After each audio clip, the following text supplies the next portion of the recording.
சகோதர சகோதரிகளே, இன்று நாம் ஏப்ரல் 28, 2024 வாசகங்களை பார்க்கிறோம்.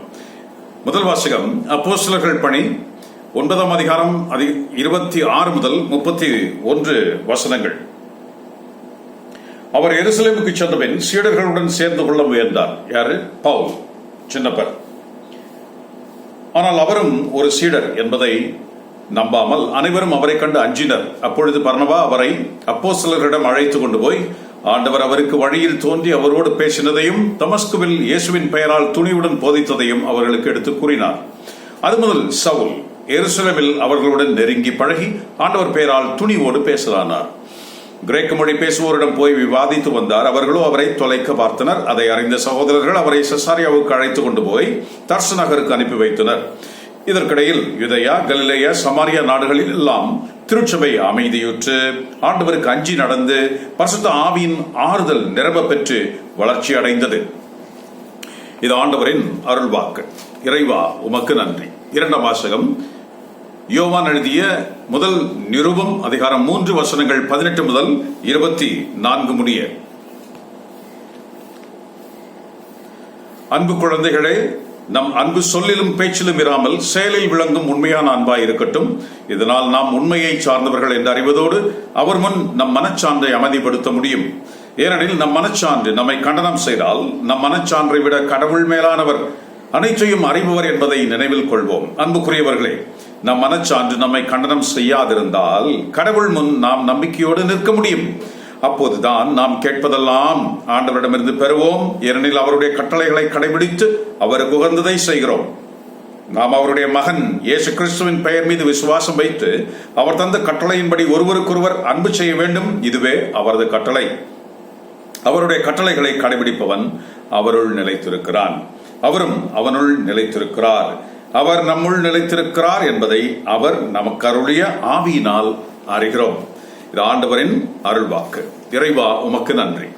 நற்செய்தி வாசகம் அர்ச்சிஷ்ட யோவான் எழுதிய பரிசுத்த சுவிசேஷத்திலிருந்து அதிகாரம் 15 வசனங்கள் 1 முதல் 8 முடிய. நானே உண்மையான திராட்சை கொடி, என் தந்தையே பயிரிடுபவர். என் கிளைகளில் கனிகொடாத எக்கிளையையும் அவர் தரித்து விடுவார், கனிதரும் கிளையையோ மிகுந்த கனிதரும்படி கழித்து விடுவார். நான் உங்களுக்கு கூறிய வார்த்தையால் நீங்கள் ஏற்கனவே தூய்மையாக இருக்கிறீர்கள். நான் உங்களில் நிலைத்திருப்பது போல நீங்களும் என்னில் நிலைத்திருங்கள். கிளையானது திராட்சை கொடியில் நிலைத்திருந்தால் அன்றி தானாக கனி தர முடியாது. அவ்வாறே நீங்களும் என்னில் நிலைத்திருந்தால் அன்றி கனி தர முடியாது. நான் திராட்சை கொடி, நீங்கள் அதன் கிளைகள். ஒருவன் என்னுள்ளும் நான் அவனுள்ளும் நிலைத்திருந்தால் அவன் மிகுந்த கனி தருவான். ஏனெனில் என்னை பிரிந்து உங்களால் ஒன்றும் செய்ய முடியாது. ஒருவன் என்னுள் நிலைத்திராவிடில் கிளையை போல வெட்டி எறியப்பட்டு உலர்ந்து போவான். அக்கிளைகளை ஒன்று சேர்த்து நெருப்பில் போட்டு சுட்டரிப்பார்கள். நீங்கள் என்னுள்ளும் என் வார்த்தைகள் உங்களுள்ளும் நிலைத்திருந்தால் விரும்பியதெல்லாம் கேளுங்கள், உங்களுக்கு அருளப்படும். நீங்கள் மிகுந்த கனி தந்து என் சீடராக விளங்குவதே என் தந்தைக்கு மகிமை. இது கிறிஸ்துவின் நற்செய்தி. கிறிஸ்துவே உமக்கு புகழ். தந்தைக்கு மகிமை. பொதுவாகவே நாம் எப்பொழுதுமே ஆண்டவரே உமக்கு மகிமை உண்டாவதாக, பிரைஸ் தி லார்ட், அல்லேலூயா, ஓசான்னா, உன்னதங்களிலே நீர் மாட்சியடைவீராக, இவ்வாறெல்லாம் நிறைய புகழ்ச்சிகளை நாம் சொல்லுகிறோம். சரிதானே? இந்த புகழ்ச்சிகள் எதில் அடங்கி இருக்கிறது? இதோ பாருங்க, என்ன சொல்றாரு அவரு? நீங்கள் மிகுந்த கனி தந்து என் சீடராக விளங்குவதே என் தந்தைக்கு மகிமை. எல்லா புகழ்ச்சியும் எதில் இருக்கிறது? ஆண்டவருக்கு மகிமை உண்டாகிறது என்று சொல்லுகிறோமே. அந்த மகிமையை நம்மால் எதன் வழியாக கொடுக்க முடியும்? நாம் கனி தருவதன் வழியாகத்தான் கொடுக்க முடியும். ஆகவே வெறுமனே கனி தராத, பலன் இல்லாத, எந்த அடையாளமும் கிறிஸ்துவ அடையாளத்தை வெளியே காண்பிக்க தெரியாத முடியாத மனிதர்களால் உண்டாகும் அல்லேலூயா புகழ்ச்சி, மகிமை உண்டாகுக. அது இதெல்லாம் பிரைஸ் தி லார்ட், சத்தமா சொல்லுங்க, கை தட்டுங்க, கை தூக்குங்க, இந்த மாதிரி எல்லாம் சொல்லி செய்ய வைக்கிற இந்த எக்ஸசைஸ், இதெல்லாம் பிரயோஜனம் இல்லை. இந்த வாசகம் நமக்கு சொல்லி தருகிறது. ஆகவே கனி தருபவர்களால் கடவுளுக்கு மகிமை உண்டாகும். வேற மகிமை ஆண்டவர் எதிர்பார்க்கல, அவருக்கு மகிமை தேவையில்லை. ரைட்? அப்போ நம்மால் ஆண்டவருக்கு மகிமை உண்டாகிறது என்று ஒரு காரியம் இருக்கிறதுன்றா எதன் வழியாக? நாம் கனி தருவதன் வழியாக. சரி, இந்த கனியை யார் கொடுக்க முடியும்? என்னில் நிலைத்திருந்தால் அன்றி உங்களால் எதுவும் செய்ய முடியாது. என்னை பிரிந்து உங்களால் எதுவும் செய்ய முடியாது. கிறிஸ்து இன்னைக்கு சொல்லித் தராரு, நான் தான் திராட்சை கொடி, நீங்கள் அதன் கிளைகள் என்று சொல்லித் தருகிறார். கிறிஸ்து கனி கொடுக்கிறாரா? நோ, கிறிஸ்து கனி கொடுக்க தேவையில்லை. அவர்தான் மரமாகவே இருக்கிறார். கடவுள் விதைப்பவராக இருக்கிறார். கிறிஸ்து தான் அந்த மரம். கடவுள் கிறிஸ்துவை இந்த மண்ணில் விதைத்தார். நாம் இன்கார்னேஷன் நமக்கு தெரியும். இங்கே அவதரித்தார், தன் மகனை விதைத்தார். அந்த மகன் இந்த சாவை வென்று உயிர்த்தெழுவதன் மூலமாக அவர் முதற் கனியாக மாறினார் என்று நாம் பார்க்கிறோம். அவ்வளவுதான். அவரில் நாம் நிலைத்திருந்தால் நாமும் கனி கொடுப்போம், அதாவது நாமும் உயிர்த்தெழுவோம். ஆகவே நாமும் இந்த உயிர்த்தெழுதலை மற்றவர்களுக்கு கொடுக்க முடியும். நமக்கு நல்லா தெரியும். அருளப்பர் முதல் அதிகாரம் முதல் நிருபம் 4:13 நாம் பார்க்கிறோம். தம் ஆவியில் அவர் நமக்கு பங்கு தந்தமையால் நாம் அவருள் நிலைத்திருக்கிறோம் எனவும் அவர் நம்முள் நிலைத்திருக்கிறார் எனவும் அறிகிறோம். அவர் ஆவியில் நமக்கு பங்கு தந்தார். எந்த ஆவி? உயிர்த்தெழுந்த ஆவி. The spirit of risen Christ, அதில் நமக்கு பங்கு தந்திருக்கிறார். ஆகவே இந்த பங்கை தான் நாமும் மற்றவர்களுக்கு நாம் கொடுக்க அழைக்கப்படுகிறோம். அதுதான் கனி. மற்றவர்களுக்கு பயன்படுவதுதான் கனி, இல்லையா? அங்கேயே ஒரு கனி அதே இருந்து பிரயோஜனம் இல்லாம அழுகி போகிறது, அப்படி இல்லை. அந்த கனியை மற்றவர்கள் ருசிக்க செய்வது. ஆகவே நாம் கனி கொடுப்பவர்களாக மாறும் பொழுது தந்தை மகிமை அடைகிறார் என்று கிறிஸ்து நமக்கு சொல்லித் தருகிறார். யாரு நமக்கு? பவுலும் சொல்லித் தருகிறார், இல்லையா? அப்போ இந்த மகிமையை எப்படி நமக்கு கொடுக்க முடியும்? இன்றைய யோவான் நமக்கு சொல்லித் தருகிறார். இப்படி நிறைய பாருங்க. இன்னைக்கு பாருங்க, அவர் சொல்லுகிற மிக முக்கியமான ஒரு காரியம் என்ன சொல்றாருன்னா, நீங்கள் என்னை தேர்ந்து கொள்ளவில்லை. கிறிஸ்து தானே சொல்றாரு, நீங்கள் என்னை தேர்ந்து கொள்ளவில்லை, நான் தான் உங்களை தேர்ந்து கொண்டேன். ஆகவே நான் தான் ஒரு கிளையை எடுத்து என்னில் ஒட்ட வைத்துக் கொண்டேன். நமக்கு தெரியும் இல்லையா, அத்திமரம் அது விளைச்சல் உள்ள அத்திமரம், காட்டு அத்திமரத்திலிருந்து ஒரு கிளையை எடுத்து அதில் ஒட்டச் செய்கிற வேலை நடந்தது. இஸ்ராயலாக நாம் மாற்றப்படுகிறோம். அப்ப இஸ்ராயல் என்பவன் காதுகள் திறக்கப்பட்டவன். இஸ்ராயல் என்பவன் கடவுளோடு இருந்து இந்த உலகத்திற்காக போராடுபவன். அவன் தான் இஸ்ராயல் இல்லையா? யாக்கோபு அப்படி ஒரு போராட்டம் செய்தால் அவர் பெயர் இஸ்ராயல் என்று மாறியது. ஆகவே தான் இன்று நமக்கு கிறிஸ்து சொல்கிறார், என்னில் நிலைத்திருந்தால் நீங்கள் கனி தருவீர்கள். நீங்கள் தானாக கனி தர முடியாது. அப்ப கிறிஸ்துவுக்குள் நிலைத்திருக்கணும் அப்படின்னா என்ன செய்யணும்? கிறிஸ்துவின் கட்டளைகளுக்கு கீழ்ப்படிவது, கிறிஸ்துவின் கட்டளையை செய்வது. இதுதான் ஒரு 3-4 வாரங்களாக இது தொடர்ந்து நமக்கு வந்து கொண்டே இருக்கிறது. அப்படின்னா அன்பு. அப்போ இந்த அன்பை நம்மால் செய்ய முடியுமா? முடியாதுதான் சொல்றாரு இன்னைக்கு கிறிஸ்து. முடியாதுடா, உங்களால அன்பை உங்களால் செய்ய முடியாது. பிறருக்கு உங்களை அன்பை கொடுக்க முடியாது, செய்ய முடியாது, காண்பிக்க முடியாது. என்னில் நிலைத்திருந்தால் நீங்கள் அதை செய்வீர்கள். என்னில் நிலைத்திருந்தால் அந்த அன்பை நீங்கள் மற்றவர்களுக்கு கொடுக்க முடியும். அதுதான் கிறிஸ்து சொன்னார், நான் என் சமாதானத்தை உங்களுக்கு தருகிறேன், என் சமாதானத்தை உங்களுக்கு தருகிறேன். ஆகவே நாம் கிறிஸ்துவின் சமாதானம் என்றுதான் மற்றவர்களுக்கு நாம் சொல்லுகிறோம். கிறிஸ்துவின் சமாதானம். அதான் இன்னைக்கு 1 யோவான்ல அவர் சொன்னார் இல்லையா, அவருள் நாம் நிலைத்திருக்கிறோம் என்ற அடையாளம், அவர் தம் ஆவியில் நமக்கு பங்கு தந்தார். ஆகவே it is clubbed with Jesus Christ. Jesus Christ clubbed with யாரு? கடவுள். அதான் சொல்றாரு, நான் தந்தாய் நீர் என்னுள்ளும் நான் உம்முள்ளும் இருப்பது போல அவர்கள் என்னுள் நிலைத்திருப்பார்களாக. அப்ப மிகுந்த கனி தர முடியும், கனி தர முடியும். ஆகவே நாம் தனித்துவமாக எதையும் செய்துவிட முடியாது. பாருங்க, அந்த ரெப்ளிகா வேலை எல்லாம் நம்மளால பண்ண முடியாது, செய்ய வராது. நமக்கு அன்பு செய்யறது நம்மளால தோற்று போனவர்கள் எப்பொழுதுமே தோற்றுக்கொண்டே இருக்கிறோம். நம்மால் அன்பு செய்ய முடிவதில்லை. ஆகவே இந்த கனி என்பது என்ன? அன்பு செய்வதுதான். நத்திங் பட் அன்பு, அதை செய்வது. அப்போ இதை செய்ய நம்மால் முடியுமா? முடியாது. அப்போ இவர் இன்னைக்கு சொல்ற அந்த என்ரிச்மெண்ட், அந்த எப்படி கிடைக்கும்? So God sent us His Son as a nourishment. உண்ண சாப்பிடுவதற்காக nourishment. அந்த அசை போட்டு தின்று அந்த அந்த சாறினால் உடல் உரம் பெறுவதை, இதுதான் கடவுள் அந்த சிஸ்டமை கிரியேட் பண்ணார் பாருங்க. பிராக்டிகலா கிறிஸ்து தன்னை உடலாகவும் இரத்தமாகவும் நமக்கு தருகிறார். ஆகவே திருவிருந்து இதைத்தான் நமக்கு கொண்டு வருகிறது. நாம் கடவுளில் நிலைத்திருக்கிறோம், கிறிஸ்துவில் நிலைத்திருக்கிறோம் என்பதன் அடையாளம். நீட்டி நாம் நாம் நற்கருணையை உட்கொள்கிறோம், நாம் ரசத்தை நாம் உட்கொள்கிறோம். ஓகே, திஸ் பீப்புள் ஆர் ரசம் கொடுப்பதில்லை பாருங்க. ஓகே, நம்ம அந்த பாயிண்ட் போக தேவையில்லை. பட் இந்த வெற்றியின் அடையாளம், உயிர்ப்பின் அடையாளம், புதிய உடன்படிக்கையின் அடையாளம் உடல் அல்ல, ரத்தம். புதிய உடன்படிக்கையின் மக்கள் என்பவர்கள் யார்? ஆவியில் பங்கு பெறுகிறவர்கள், கிறிஸ்துவோடு நிலைத்திருக்கிறவர்கள். அதான் புதிய உடன்படிக்கையின் அடையாளம். மற்றவர்கள் எல்லாம் கேட்டு பெறுபவர்களாகத்தான் எப்பொழுதுமே இருக்கிறார்கள், இல்லையா? நம் பாவங்கள் மன்னிக்கப்பட்டது, அது அப்படியே போயிட்டு அப்படியே உயிர்த்தெழுதலுக்கு ஒரு தனி வாழ்க்கை தேவைப்படுகிறது. அதைத்தான் என்று கிறிஸ்து நமக்கு சொல்லித் தருகிறார். என்னுள் நிலைத்திருந்தால் அந்த உயிர்த்த அந்த தன்மையை நீங்கள் பெற முடியும். இப்போ இந்த சாவை நீங்கள் அழித்து உயிர்ப்புக்குள் நீங்கள் வாழ்ந்து அந்த உயிர்ப்பின் மகிமையை மற்றவர்களுக்கு கொடுப்பதன் மூலமாக என்ன செய்கிறோம்? நாம் கடவுள் கிறிஸ்துவை விதைத்தார், கிறிஸ்து மரமாக இருக்கிறார், நாம் அதில் கிளையாக இருந்து கனி தருவதன் மூலமாக அந்த கனியை மற்றவர்கள் உண்பதன் மூலமாக அவர்களும் பயனடைகிறார்கள். ஆகவே இப்படி ஒரு பயனடைய செய்கிற ஒரு கருவியாக நாம் இருக்க கிறிஸ்து நம்மை இன்று அழைக்கிறார் பாருங்க. சரி, அப்போ இன்றைக்கு முதல் வாசகம் என்ன பார்த்தோம்? நம்ம பவுலை கடவுள் தனியாக அழைத்தார், கிறிஸ்து தனியாக அழைக்கிறார் இல்லையே, அப்போஸ்தலரோடு அழைக்கவில்லை. ஆனா அந்த பவுல் இன்றைக்கு முதல் வாசகத்தில் என்ன செய்கிறார்? இந்த திராட்சை கொடியோடு இணைக்கிற வேலையை செய்கிறார் பாருங்க.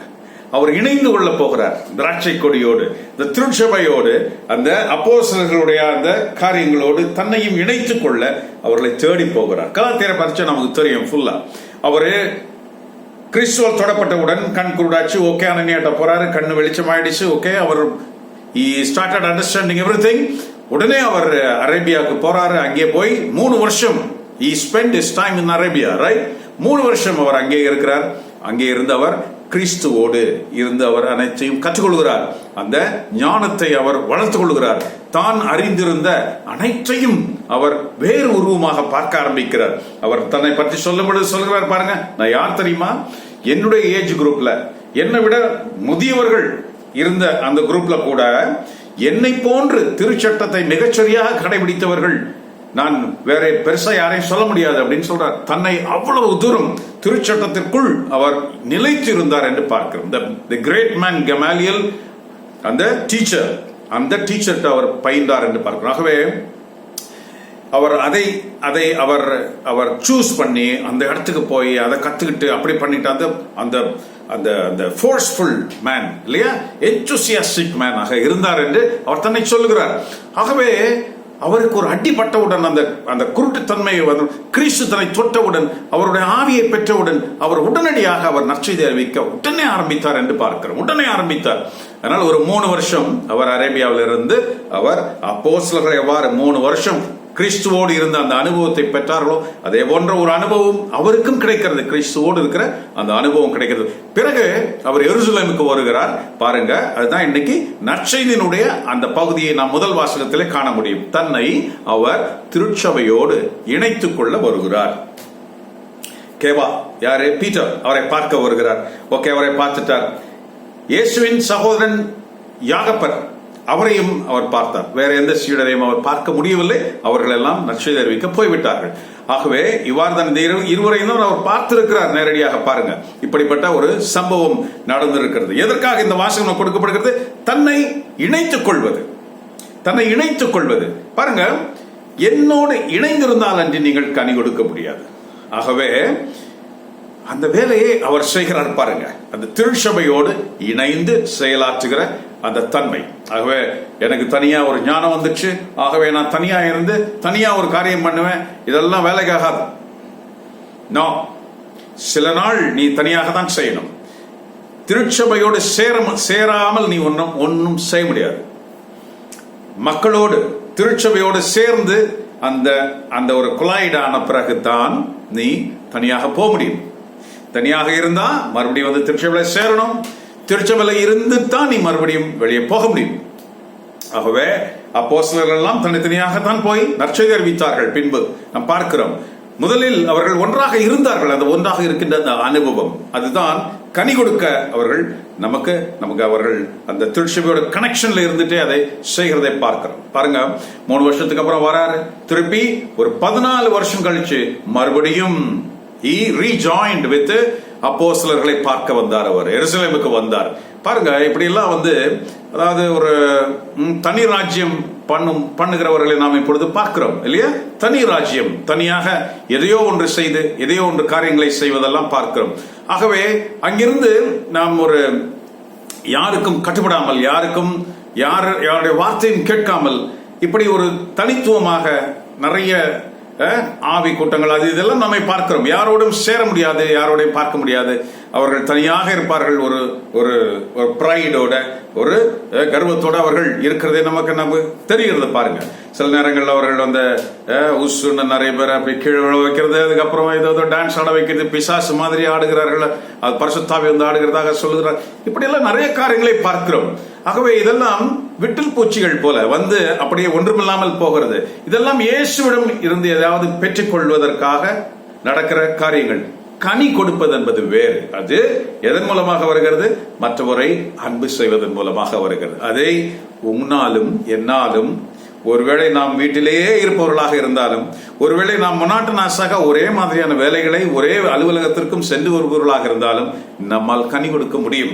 நாம் திருச்சபையோடு இணைந்து இணைந்து இணைந்து நாம் எப்பொழுதுமே திருவிருந்தை பெற்று, நாம் ரசத்தை உட்கொண்டு திரு ரத்தத்தை பெற்று நாம் வாழ்கிற பொழுது நாம் வாழ்வு பெற்றுக் கொள்கிறோம் என்று திருச்சபை நமக்கு சொல்லித்தரு, இயேசு சொல்லித் தருகிறார். ஆகவே நம்மால் கனி கொடுக்க முடியும். இப்ப ஏற்பட்ட பெரிய மனிதர்களை போல அது ஒரு விதம், நாம் செய்வது வேறு விதமாக இருக்கும்.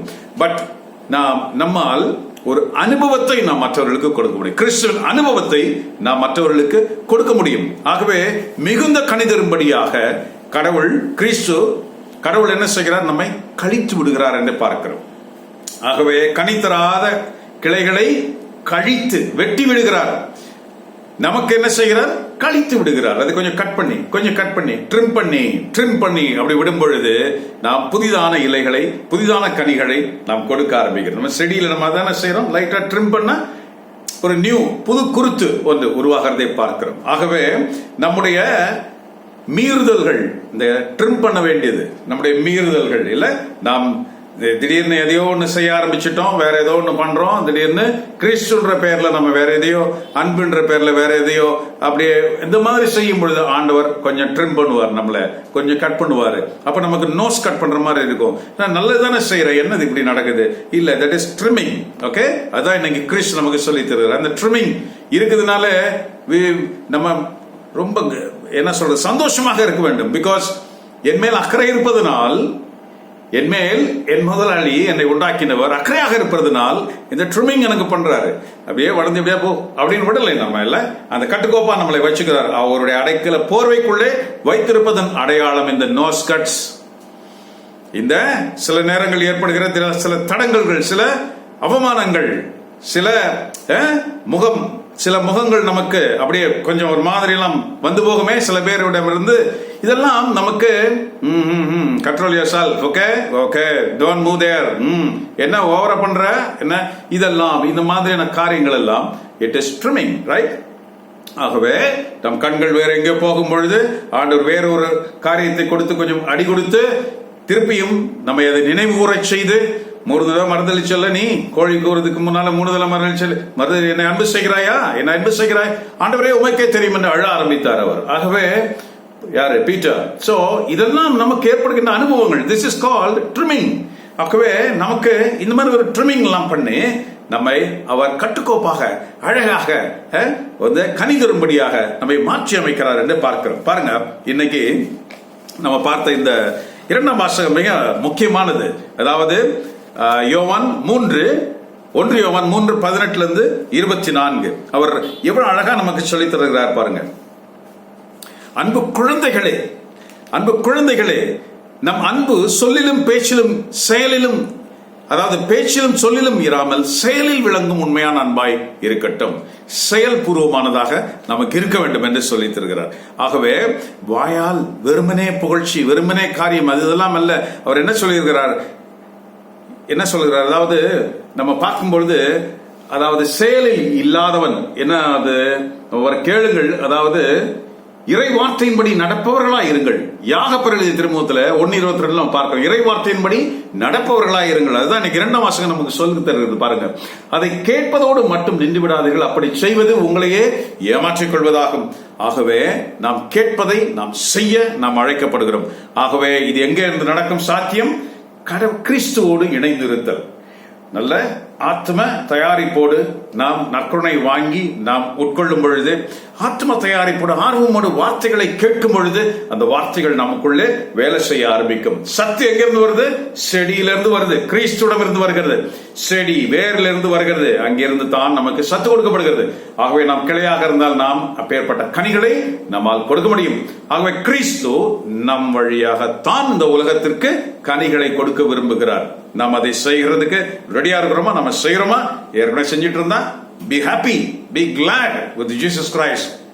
அழகா சொல்லுவோம், நாம் கிறிஸ்துவோடு இருக்கிறேன், நான் கனி கொடுக்கிறேன் என்று நாம் சொல்ல முடியும். ஆகவே நாம் அப்படி இருந்தால் மிக சந்தோஷமாக இருப்போம். இல்ல கொஞ்சம் யோசிப்போம், இந்த ட்ரிம்மிங் ஒருவேளை நமக்கு இது நடக்குதோ அப்படின்னா நம்ம கொஞ்சம் யோசிச்சு திருப்பி மனம் திரும்பி நாம் கிறிஸ்துவோடு மறுபடியும் நம்மை இணைத்துக் கொள்வோம். கிறிஸ்துவின் சமாதானம் நம்மோடு இருந்து நம்மை வழி நடத்துவதாக. ஆமென்.